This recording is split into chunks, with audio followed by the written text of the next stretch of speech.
Hello everyone, welcome to Finac. पिछले video में हम लोग ने कुछ बेसिक अकाउंटिंग टर्म्स के बारे में जाना था। इस वीडियो में जो भी बाकी अकाउंटिंग टर्म्स हैं उनको अच्छे से समझेंगे।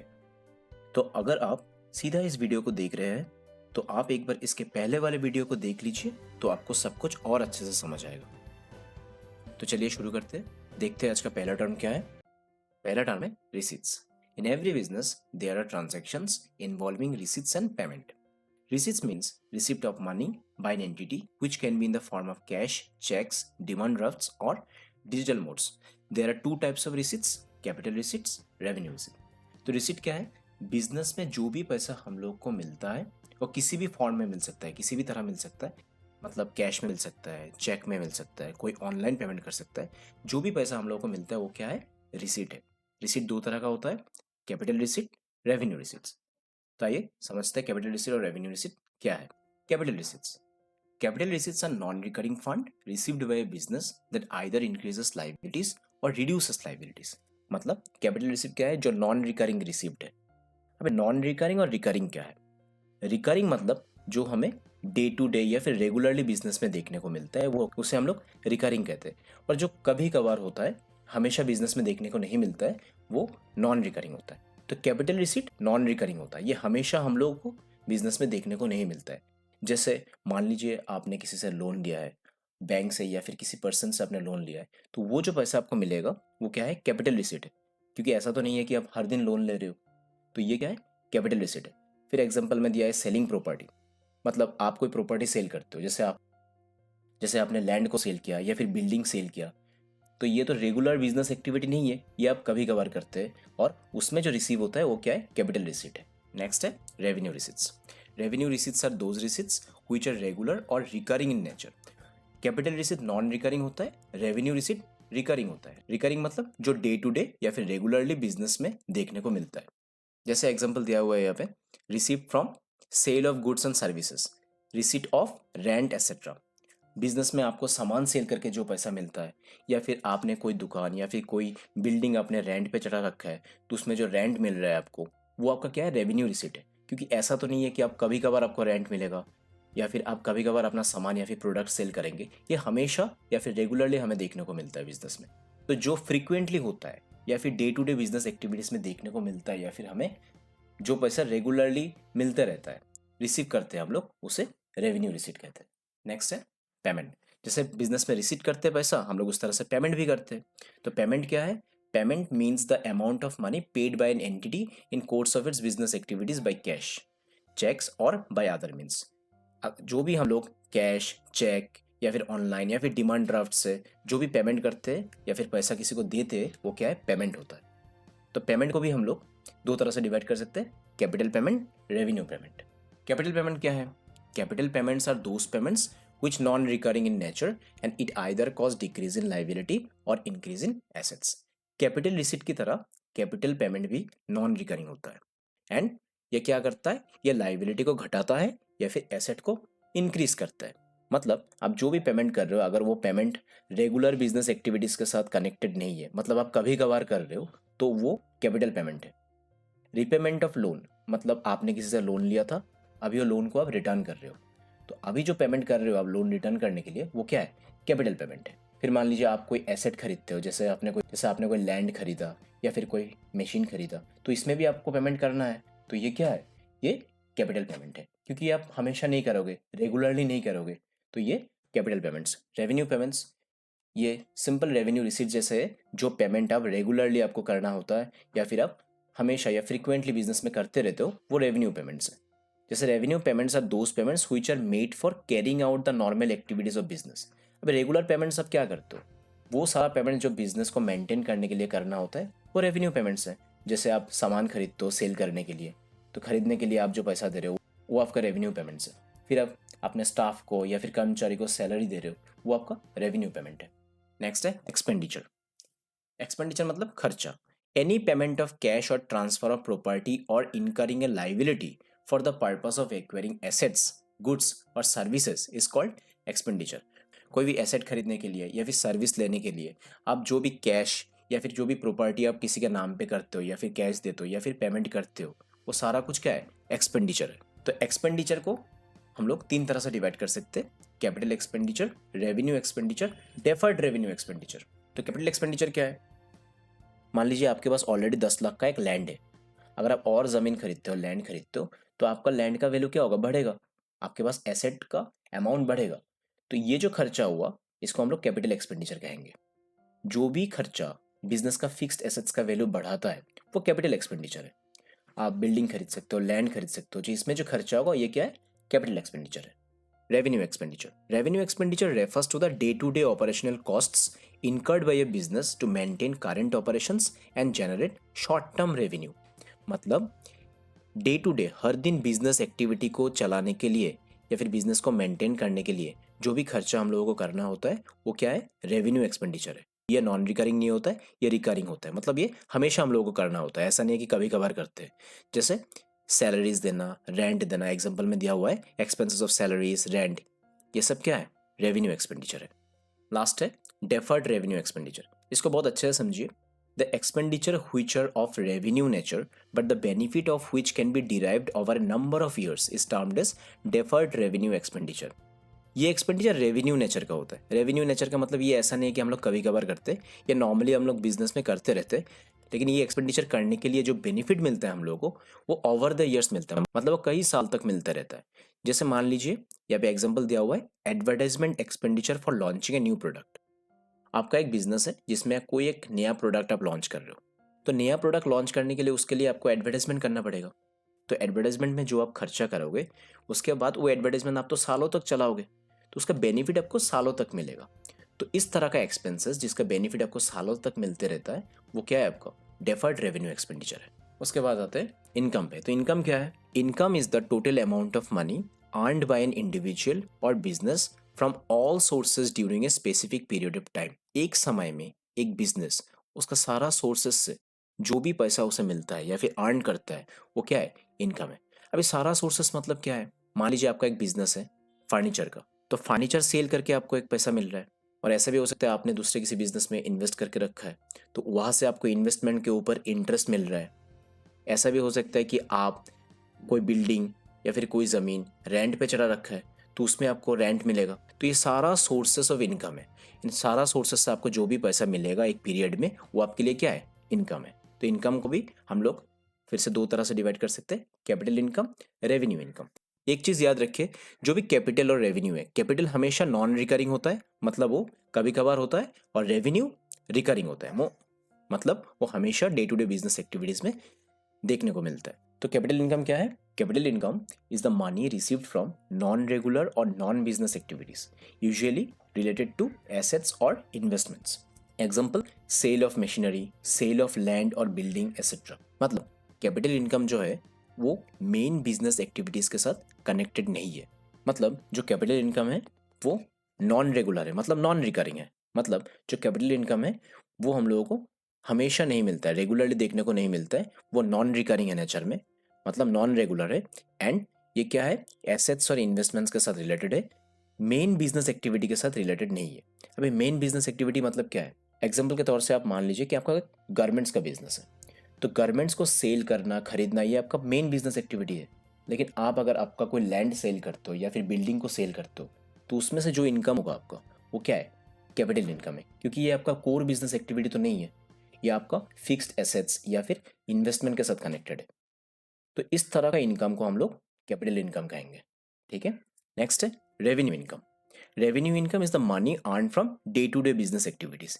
ये ऑपोजिट टू कैपिटल इनकम है, क्योंकि ये इनकम कहाँ से जनरेट होता है? रेगुलर प्रॉपर बिजनेस एक्टिविटीज से जनरेट होता है। कैपिटल इनकम जैसा नॉन बिजनेस एक्टिविटीज के साथ कनेक्टेड है, ये प्रॉपर बिजनेस एक्टिविटीज के साथ कनेक्टेड है। जैसे प्रोडक्ट को सेल करना, मेंबरशिप फीस देना। अभी मेंबरशिप फीस कहाँ रहता है? जैसे जिम में है। तो ये सारा कुछ कोर बिजनेस एक्टिविटीज के साथ कनेक्टेड है। तो जो भी इनकम प्रॉपर बिजनेस एक्टिविटीज के साथ कनेक्टेड है, वो क्या है? रेवेन्यू इनकम है। नेक्स्ट टर्म है डेटर्स। डेटर बहुत ही इंपॉर्टेंट टर्म है, तो इसे बहुत अच्छे से समझिएगा, क्योंकि आप जब प्रैक्टिकल करेंगे तो डेटर आपको बहुत बार देखने को मिलेगा। तो डेटर क्या है? The term debtors represent those और firms to whom goods have been sold और services rendered on credit and the payment has not been received from them. अगर हम लोग किसी इंसान को या फिर दूसरे किसी बिजनेस को कोई भी सामान सेल किया है या फिर कोई भी सर्विस हम लोग ने दिया है उधार में, और अभी तक उसका पैसा नहीं मिला है, तो वो बिजनेस या फिर वो इंसान हमारे लिए क्या है, डेटर है। एक एग्जांपल से समझते हैं। मान लीजिए आपका एक बिजनेस है, तो आपका बिजनेस में ए आपके लिए कस्टमर है। तो ए को आपने कुछ सेल किया है, लेकिन किस में सेल किया है, क्रेडिट में सेल किया। क्रेडिट मतलब सीआर, क्रेडिट में सेल किया मतलब उधार में सेल किया है, और ए से पैसा आपको मिलना है, लेकिन ए ने अभी तक आपको कोई पैसा नहीं दिया है। तो आपके लिए ये क्या है, ए आपके लिए डेटर है। जब तक ए पैसा नहीं देगा तब तक ए क्या है, डेटर है। ये क्या हो सकता है, ये कोई पर्सन भी हो सकता है और फिर कोई बिजनेस भी हो सकता है। मेरे हैंडराइटिंग के लिए माफ़ी चाहता हूँ, मैंने कभी भी पेन टेबलेट यूज़ नहीं किया इससे पहले, तो आप लोग समझने की कोशिश कीजिएगा जो मैं समझाने की कोशिश कर रहा हूँ। तो आई होप आपको समझ में आ गया।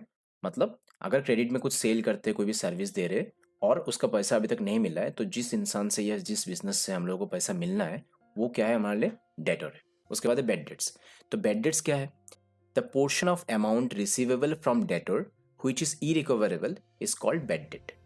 मतलब जो भी डेटर है, डेटर से जो पैसा हम लोगों को मिलने वाला नहीं है या फिर पैसा नहीं मिलेगा अगर, तो वो डेटर क्या हो जाता है, बैड डेट हो जाता है। अभी हम लोग ने किसका एग्जांपल लिया था, डेटर का एग्जांपल लिया था। सेम ए को ले लेते हैं डेटर। तो ए से मान लीजिए आपको कितना मिलना है, ए से आपको 1000 मिलना है। तो कोई भी सिचुएशन या फिर सर्कमस्टेंस के लिए ऐसा होता है कि ए और आपको पेमेंट नहीं कर पाएगा। कोई भी एक रीजन ले लीजिए, मान लीजिए कि ए का डेथ हो गया, ए का डेथ हो गया, तो ए तो आप तो पेमेंट नहीं कर पाएगा, तो क्या होगा, 1000 आपको नहीं मिलेगा। तो ये क्या हो गया, ये 1000 आपके लिए क्या हो गया, बैड डेब्ट हो गया।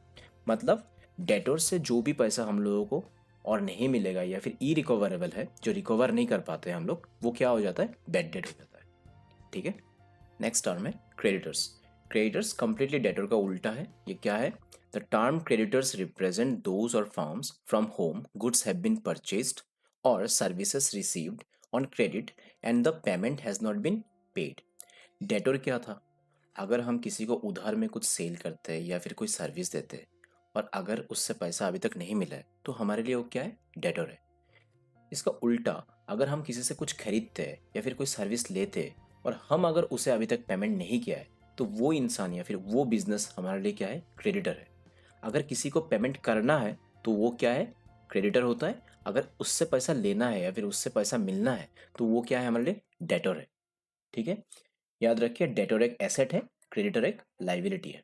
इसे भी एक एग्जांपल से समझते हैं। मान लीजिए राहुल एक बिजनेसमैन है जिससे आपने कुछ खरीदा है, बाय किया है। तो अगर आपने अभी तक राहुल को पेमेंट नहीं किया है, तो राहुल आपके लिए क्या है, क्रेडिटर है। तो आपके लिए क्या है, क्रेडिटर है, क्योंकि आपको पेमेंट करना होगा बाद में किसे, राहुल को। तो राहुल आपके लिए क्या है, क्रेडिटर है। तो I hope debtor and creditor आपको अच्छे से समझ में आ गया। मैं डेटर एंड क्रेडिटर को और एक बार एक्सप्लेन कर देता हूँ। डेटर वो है जिस बिजनेस को या फिर जिस पर्सन को आपने कुछ उधार में सेल किया है और वो अब तक आपको पेमेंट नहीं किया है या फिर पैसा नहीं दिया है, वो क्या है, आपके लिए डेटर है।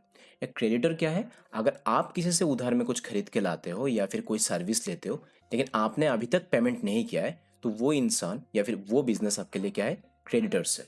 नेक्स्ट टर्म है इंसॉल्वेंट। इंसॉल्वेंट क्या है, ए पर्सन और an enterprise which is not able to pay its liabilities when it becomes due is called insolvent। मतलब जो इंसान या फिर जो बिजनेस अपना लाइबिलिटीज को पेमेंट नहीं कर पाता है, उसे इंसॉल्वेंट कहते हैं।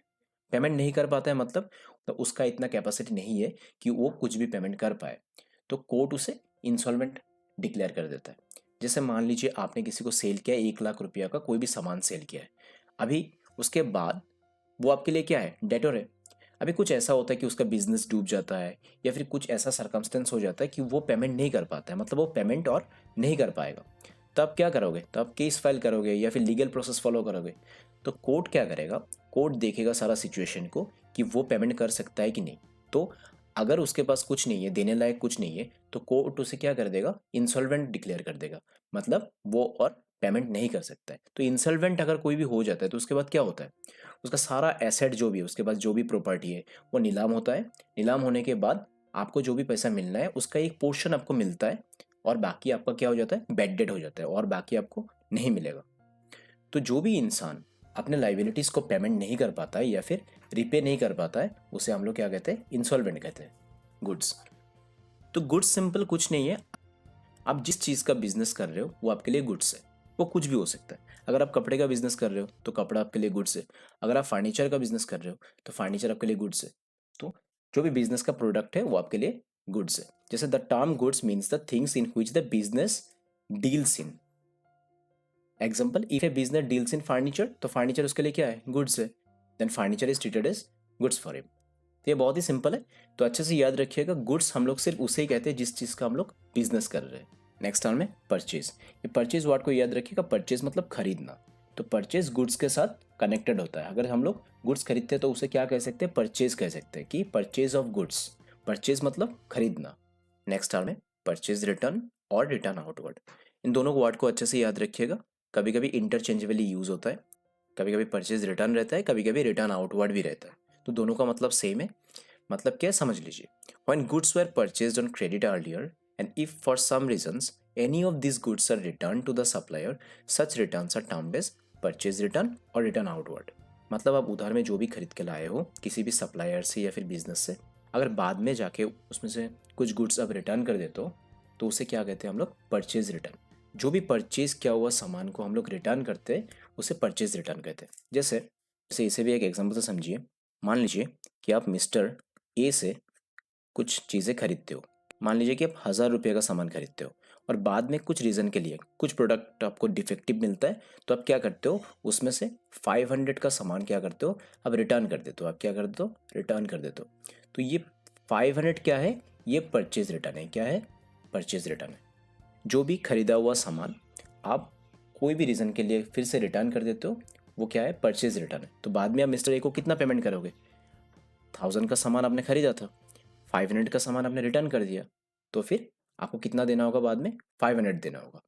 तो परचेज रिटर्न क्या है, जो भी परचेज किया हुआ सामान हम लोग रिटर्न करते हैं वो परचेज रिटर्न होता है। I think purchase return clear हो गया। अभी देखते हैं नेक्स्ट टर्म क्या है, सेल। सेल तो सबको पता ही है, सेल क्या होता है। The term sales is used only for the sale of goods which are purchased for the purpose of resale. Sale word हम लोग गुड्स के लिए यूज करते हैं। जैसे परचेज हम लोग नॉर्मली गुड्स के लिए यूज करते हैं, उस तरह से सेल भी हम लोग गुड्स के लिए यूज करते हैं। जब भी हमारा जो भी बिजनेस है, जिस सामान का बिजनेस है, वो जब भी हम लोग बेचते हैं तो उसे हम लोग क्या कहते हैं, सेल कहते हैं। तो सेल और परचेज दोनों के गुड्स के साथ कनेक्टेड है। तो सेल मतलब सिंपल, जो भी सामान हम लोग खरीद के लाए बेचने के लिए, वो जब हम लोग बेचते हैं उसे हम लोग क्या कहते हैं, सेल कहते हैं। नेक्स्ट टर्म एंड आज का क्लास का लास्ट टर्म है सेल्स रिटर्न और रिटर्न इनवर्ड। जैसे परचेज रिटर्न होता है उसी तरह से सेल्स रिटर्न भी होता है, एंड उसे हम लोग क्या कहते हैं, रिटर्न इनवर्ड भी कहते हैं। When goods are sold on credit earlier, and if for some reasons any of these goods are returned by the purchaser, such returns are termed as sales return or return inward। जैसे हम लोग अगर किसी से कुछ खरीद के लाते हैं क्रेडिट में या फिर उधार में और बाद में उसे रिटर्न करते हैं तो उसे परचेज रिटर्न कहते हैं। उसी तरह से अगर हम लोग किसी को कुछ बेचते हैं, अगर वो सप्लायर, अगर वो इंसान या फिर वो बिजनेस हमें रिटर्न कर देता है हमारा सेल क्या हुआ सामान को, तो उसे क्या कहते हैं हम लोग, सेल्स रिटर्न कहते हैं। इसे भी एक एग्जांपल से समझिए। मान लीजिए मिस्टर ए को आपने कुछ सामान सेल किया है 1000 रुपीज़ का, ठीक है। और मिस्टर ए कोई भी रीज़न से, मान लीजिए हमारा सेल किया हुआ सामान डिफेक्टिव निकलता है, फिर कोई भी प्रॉब्लम हो सकता है जिसके लिए मिस्टर ए क्या करता है, फिर से 200 का सामान हम लोगों को रिटर्न कर देता है। तो ये 200 क्या है, तो ये 200 क्या है, ये हमारे लिए सेल्स रिटर्न है, क्योंकि ये पहले हम लोग ने सेल किया था और उसमें से कुछ भी अगर रिटर्न होता है तो वो क्या है, सेल्स रिटर्न है। तो आई होप सारा टर्म सबको बहुत अच्छे से क्लियर हो गया है। अब अच्छे से सब कुछ समझ चुके हो, और बाकी जो भी टर्म्स है वो हम लोग जब प्रैक्टिकल करेंगे तब हम लोग अच्छे से समझेंगे, ठीक है। तो आज का क्लास यही खत्म करते हैं। Thank you. एंड जो भी टर्म्स आपने सीखा है या फिर समझा है उसके रिगार्डिंग कोई भी प्रॉब्लम है तो कमेंट सेक्शन में आप ज़रूर बताइएगा। एंड अगर वीडियो इन्फॉर्मेटिव लगा है तो अपने दोस्तों के साथ शेयर कीजिएगा, लाइक कीजिएगा, एंड चैनल को सब्सक्राइब करना मत भूलिएगा। Thank you.